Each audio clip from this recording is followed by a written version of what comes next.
I was standing in my own kitchen when my nephew Derek called. His voice had that tone I'd come to recognize over the past 6 months, the one that said he was about to ask me for something while pretending he was doing me a favor. "Aunt Hazel, I've got some news. Linda and I are moving to Seattle next month. I already signed the papers to sell your house. We need the money for our relocation. The realtor will be there Friday to take photos." And then he hung up. Just like that. 38 years I'd raised that boy after his mother, my sister Claire, died. 38 years of packed lunches, baseball games, college tuition, and unconditional love. And he was selling my house out from under me with a 3-day notice. But here's the thing. I didn't cry, I didn't panic. I just smiled and poured myself another cup of coffee, because there was something Derek didn't know, something he'd forgotten to check, something that was about to teach him the most important lesson of his life. My name is Hazel Morrison. I'm 73 years old, and until that phone call, I thought I knew the boy I'd raised. My husband Frank died 8 months ago. Massive stroke while he was working in his wood shop, building bookshelves for the church library like he did every Saturday morning for 20 years. One moment he was sanding oak boards, the next he was gone. Just like that. 46 years of marriage ended between one breath and the next. Derek had been wonderful at first, or so I thought. He'd handled the funeral arrangements, helped me sort through Frank's things, drove me to doctor's appointments. He suggested I get a full health checkup. "Aunt Hazel, you need to take care of yourself now that you're alone," he'd say with that smile I thought came from love but now realized came from calculation. The house was everything to Frank and me.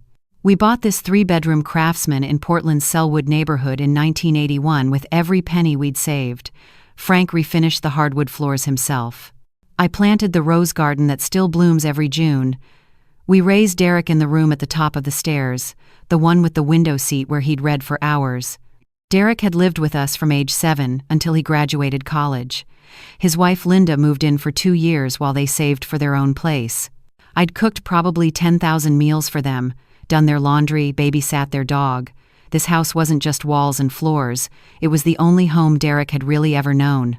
And he'd reduced it to a line item on his relocation budget. I stood there in that kitchen, surrounded by 42 years of memories, and something clicked in my brain. A strange calm settled over me, the kind that comes right before you make a decision that changes everything. Because in that moment, I remembered something I'd completely forgotten. A week before Frank died, he'd handed me a thick manila envelope. "Hazel, put this in the safe deposit box at the credit union. If something happens to me, wait a month, then open it. But only when you're ready. Don't rush this." I tucked it away at the credit union the next day. After the funeral, drowning in grief and paperwork, I simply forgot it existed. But it was there, waiting. And suddenly, I knew exactly what I needed to do. My phone rang again. It was Derek. "Oh, and Aunt Hazel, Linda and I talked it over. We'll give you 25% of the sale price. That should be enough to get you into a nice senior apartment. Maybe one of those places with activities and meal plans. You'd probably enjoy that more than rattling around in that big house alone." 25% of my own house. How generous. "When did you say the realtor was coming?" I asked, keeping my voice steady. "Friday at 10. Don't worry, you don't need to do anything. I've got a key, remember? We'll handle everything. Just maybe clean up a bit before then."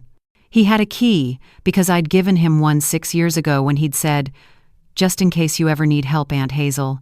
I thought he meant in case I locked myself out or had an emergency. I didn't realize he meant so he could sell my house without me there. "Derek, honey, can I ask you something?" "Sure, what?" "Did you check the deed before you signed those papers?" There was a pause. "What do you mean?" "Of course I checked. Mom left the house to you, and you put my name on it after Uncle Frank died, remember?" "I remember you telling me I should do that. I don't remember actually doing it." "Aunt Hazel." His voice got that patient, condescending tone people use with elderly relatives they think are confused. "We went over this. You signed the papers at Mr. Chen's office. The lawyer. Last December. Did we?"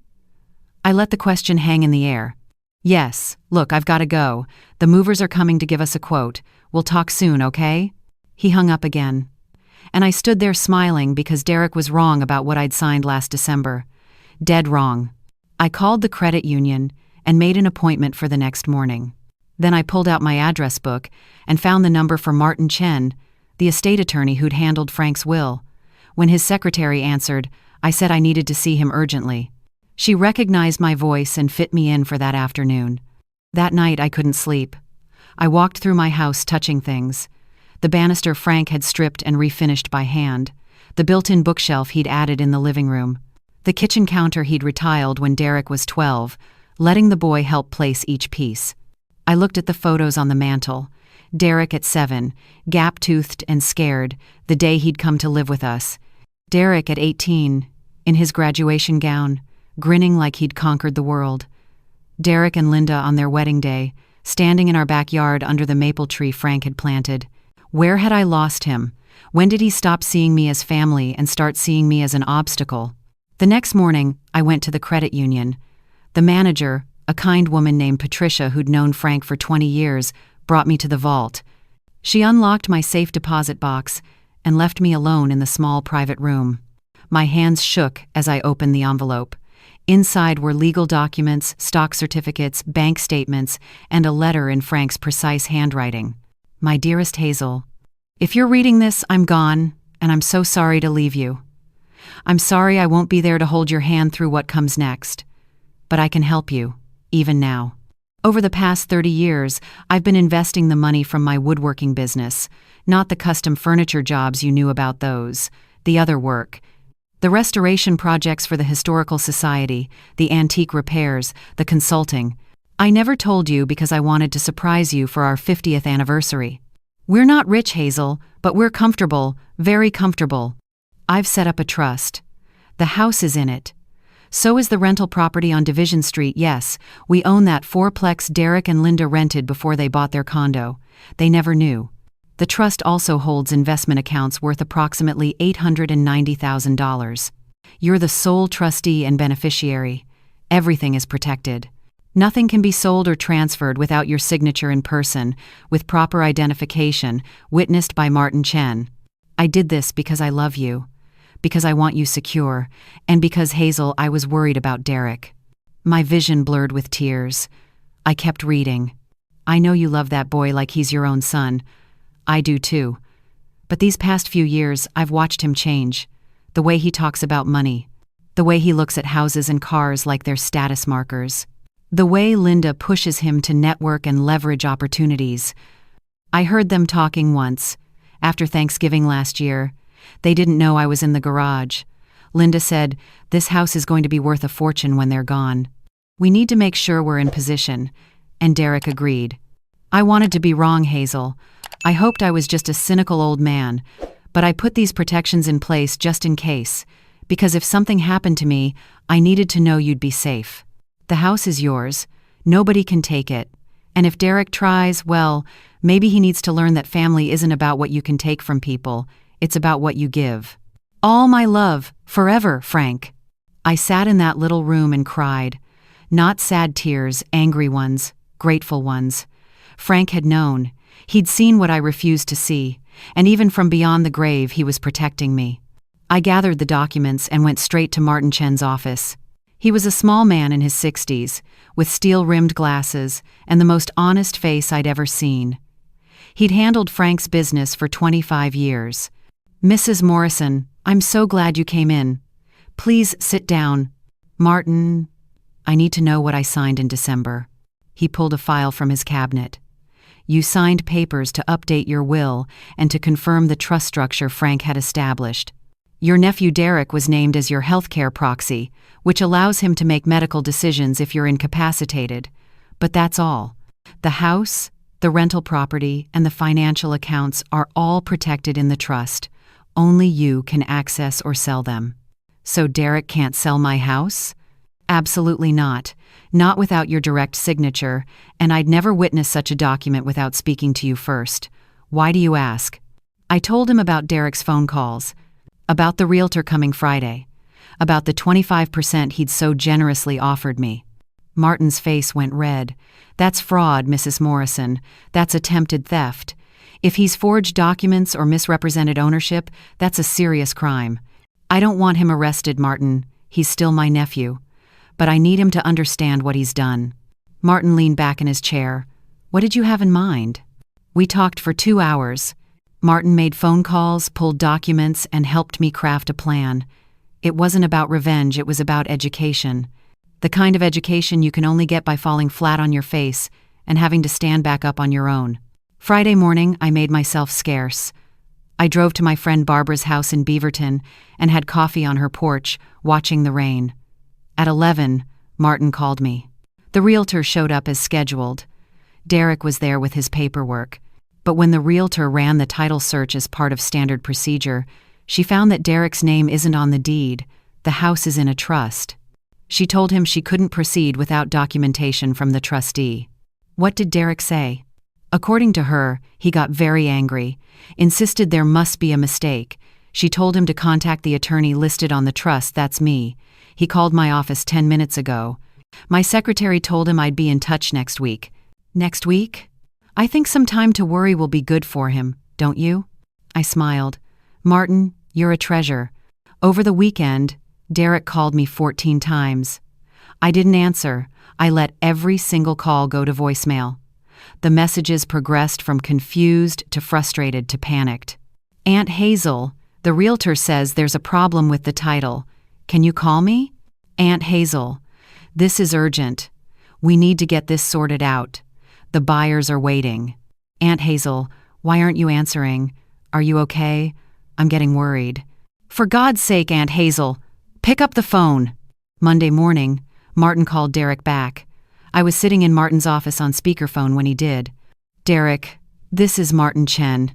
You called about your aunt's property? Yes, finally. Look, there's some kind of mix-up with the title. Can you fix it today? We have buyers lined up. I'm afraid I can't fix it because there's nothing to fix. The property is in a trust.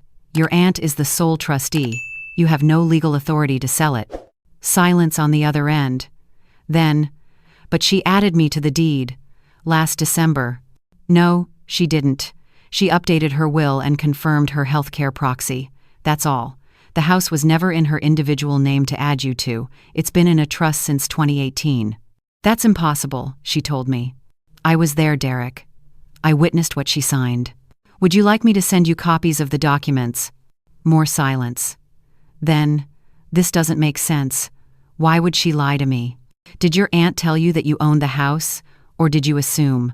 I could almost hear Derek's brain working through the conversation. He'd told me what I'd supposedly done. I'd asked questions. I'd never actually confirmed anything. I need to talk to my aunt. That would be wise, Martin said, and hung up. Derek showed up at my house that evening. I watched him through the window as he got out of his car. He looked smaller somehow, deflated. I opened the door before he could knock. Aunt Hazel. He tried to smile, but it came out wrong. Can we talk? Of course, honey, come in. We sat in the living room, in the same chairs where Frank and I used to read together in the evenings. Derek perched on the edge of the sofa, nervous. Aunt Hazel, I think there's been a misunderstanding. Has there? About the house. I thought you'd added me to the deed, but Mr. Chen says that didn't happen, so we need to figure out how to proceed with the sale. Derek, let me ask you something. When exactly did I tell you that you could sell my house? He blinked. You said I should handle your affairs after Uncle Frank died. I said you could help me manage things if I needed help. That's not the same as giving you ownership. But you're alone now. You don't need all this space. A senior apartment would be better for you. Safer. Did I say I wanted to move? Well, no. But Linda and I thought. You and Linda thought. Not me. His face reddened. Aunt Hazel, we're moving to Seattle. I have a huge opportunity there. The startup I've been consulting for is going full-time, but the cost of living is insane. We need capital to get established. The house would sell for at least $400,000. Your quarter share would be plenty for... My quarter share. I let those words sit there. Of my own house. That's not what I meant. It would be fair. You'd have enough to live comfortably, and you'd have enough to start your new life, using my home as your investment fund.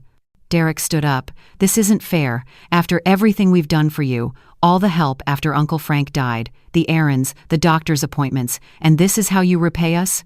Repay you? For helping me through grief? You know what I mean. We've put in the time, Aunt Hazel.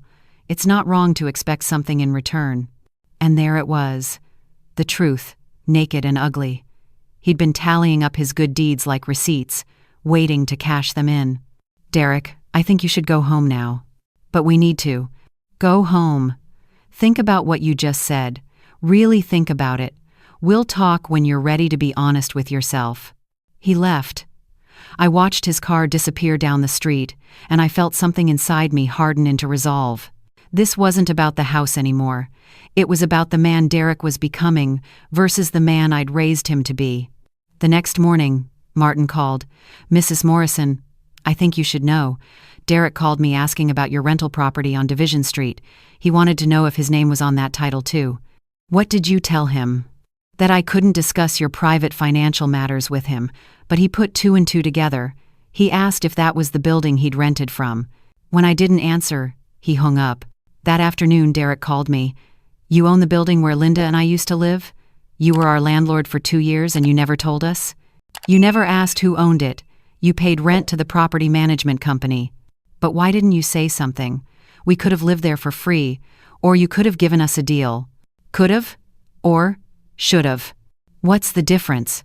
"The difference, Derek, is that you needed to learn to pay your own way. To take responsibility for your own life.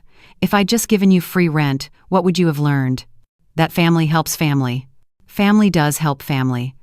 But there's a difference between help and enabling, between support and creating dependence."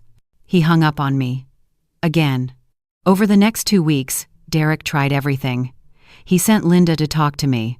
She showed up with flowers and apologies, saying Derek was just stressed about the move, that they'd be happy with whatever I decided to do with the house. It was such a transparent act that I almost felt sorry for her. He tried going through my church friends, asking them to convince me to be reasonable. That backhuddled when Barbara told him he should be ashamed of himself, and word spread through the congregation about what he'd tried to do. He tried one more phone call. This time angry. "Fine, Aunt Hazel. Keep your precious house, keep everything.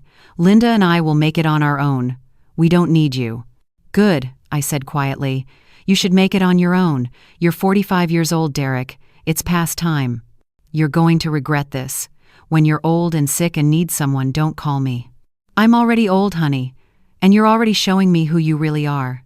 He hung up, and I sat there in my kitchen, the one Frank and I had remodeled together, and I cried. Not for myself. For Derek. For the good man he could have been if he'd learned different lessons. But here's where the story gets interesting.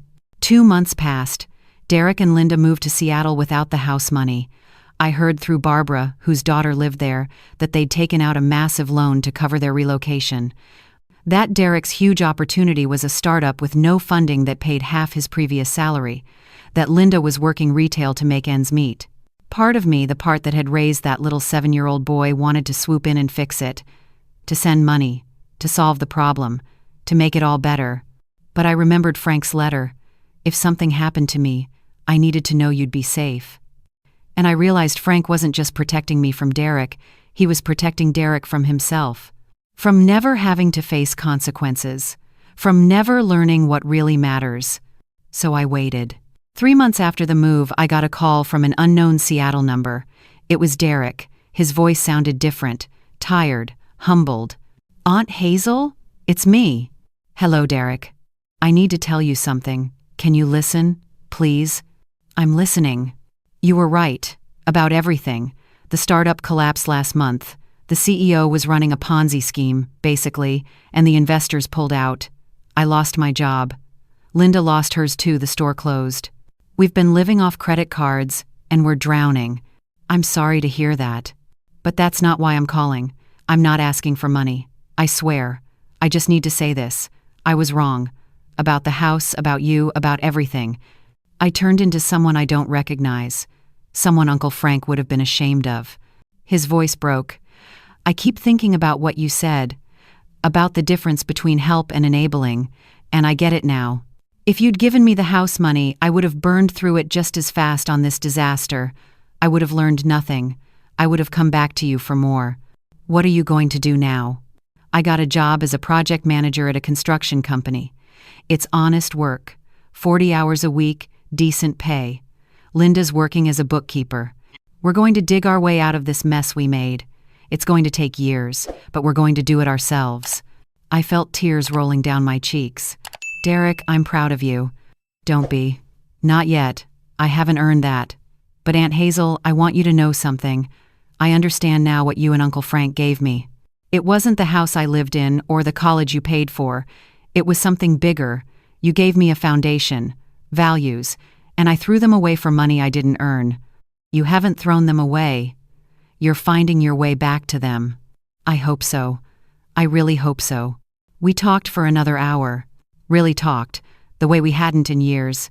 He told me about his life in Seattle, about the tiny apartment they'd rented, about learning to cook meals at home instead of eating out, about Linda taking the bus to work to save on gas. "It's weird," he said. "We're broke and stressed, but Linda and I are closer than we've been in years. We're a team again, fighting together instead of against each other. Sometimes losing everything is how you find out what you really have." Uncle Frank used to say things like that. He was a wise man. After we hung up, I sat there thinking about Frank, about his letter, about how he'd known exactly what Derek needed even before Derek knew he needed it. 4 more months passed. Derek called every Sunday, not to ask for anything, just to talk, to share his week, to ask about mine, to slowly rebuild what we'd lost. Then one Sunday he said, "Aunt Hazel, I have something to tell you. Linda's pregnant." My heart jumped. "Derek, that's wonderful." Yeah, it is. And it's terrifying. We're barely making ends meet as it is, but we're happy. Really happy. And I keep thinking about how Uncle Frank and you raised me when you didn't have much either. You made it work. You will too. I want to raise this kid the right way. The way you raised me. Not the person I became, but the person I started out as, the person you tried to teach me to be. You're already doing that, Derek. You're taking responsibility. You're working hard. You're building something real with your wife. That's what matters. Aunt Hazel, I have a huge favor to ask, and I want you to say no if it's not okay. I won't be mad, I promise. What is it? Would you come to Seattle when the baby's born? Would you be there? I want our kid to know you.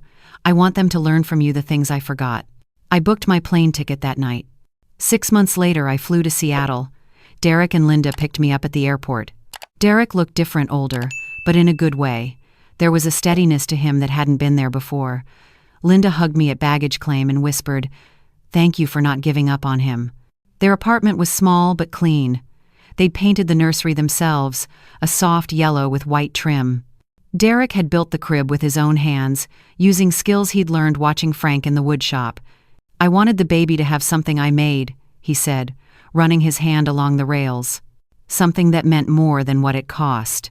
3 weeks later, at 2 a.m. Portland time, my phone rang. It was Derek, crying. "Aunt Hazel, she's here. Emma Claire Morrison, 7 pounds, 4 ounces. She's perfect." I flew back to Seattle the next day. When I held that tiny baby, with Derek's eyes looking up at me, I thought about Frank, about the envelope he'd left, about the trust he'd built not just for money, but for moments exactly like this. "Derek," I said softly, "I need to tell you something." "What's that?" "The house, the trust, everything Uncle Frank set up. It was never about keeping things from you. It was about making sure you grew into the man who could appreciate what really matters. I know that now. And I'm changing my will. When I'm gone, everything goes into a trust for Emma, but she doesn't get access until she's 40. And only if she demonstrates the same values Uncle Frank and I tried to teach you. Responsibility, integrity, humility, hard work." Derek looked at me, and he was crying. "That's perfect. That's exactly right. But Derek, you and Linda will be the trustees. You'll be the ones who teach her those values, who guide her, who show her what really matters. We won't let you down. I know you won't." I stayed in Seattle for 2 weeks, helping with the baby, cooking meals, and watching Derek become a father. Watching him change diapers at 3 a.m. without complaint. Watching him rock Emma while singing the same lullabies I'd sung to him when he was 7 and scared and missing his mother. On my last night there, we sat up late after Emma fell asleep. Derek said, "Aunt Hazel, I have something for you." He handed me an envelope. Inside was a check for $5,000. Derek, I can't. Please. It's not even close to what we owe you for raising me, for college, for everything, but it's what we can afford right now. Linda and I saved it. $50 a week for 2 years. We want you to have it, not because we have to give it to you, but because we want to, because that's what family does. I looked at that check, at the cramped handwriting on the memo line that said, "With love and gratitude," and I understood. This wasn't about the money. It never had been. It was about Derek finally understanding the difference between taking and giving, between entitlement and gratitude, between what you can get from people and what you can give. I took the check. Not because I needed it, but because Derek needed to give it. When I got home to Portland, I deposited that check in a new savings account, an account for Emma's future. An account that would grow over the years, a small seed that Derek and Linda had planted, that would bloom into something bigger when their daughter needed it most. And I added to it. Every month, I put money in. Money from the trust Frank had built. Money that would make sure Emma had opportunities. But more importantly, parents who understood that the real inheritance isn't money in a bank account. It's the values you pass down, the lessons you teach, the love you give without expectation of return. Frank knew that. And now, finally, Derek was learning it too. 3 years have passed since that phone call when Derek tried to sell my house. I still live here, in the home Frank and I built together. I still tend the rose garden. I still sit in Frank's chair in the evenings, reading and remembering. Derek and Linda visit twice a year now, bringing Emma. She calls me Gran, and she has Frank's smile. Derek's teaching her woodworking in their tiny garage. Just like Uncle Frank taught me, he says. Last month, Derek called with news. Aunt Hazel, we bought a house. Just a small one, but it's ours. We saved the down payment ourselves. It took 3 years, but we did it. I'm so proud of you. And Aunt Hazel? We're going to have room for you. A bedroom on the first floor, accessible bathroom, everything, for when you're ready. If you're ever ready, no pressure. Just want you to know you'll always have a place with us. I cried after that call. Happy tears. Because Derek wasn't offering out of obligation or expectation of inheritance. He was offering because he'd learned what family really means. I don't know how much time I have left. I'm 73, and some days my bones ache and my memory slips. But I know this. Frank's trust didn't just protect my assets. It protected something far more valuable. It protected the chance for Derek to grow up, to fail, to struggle, to find himself, to become the man he was always meant to be. And in the end, that was worth more than any house, any bank account, any inheritance I could have given him. Sometimes the most loving thing you can do is let someone hit rock bottom. Let them struggle. Let them find their own strength. Because real family isn't about what you can take from people. It's about what you help them become.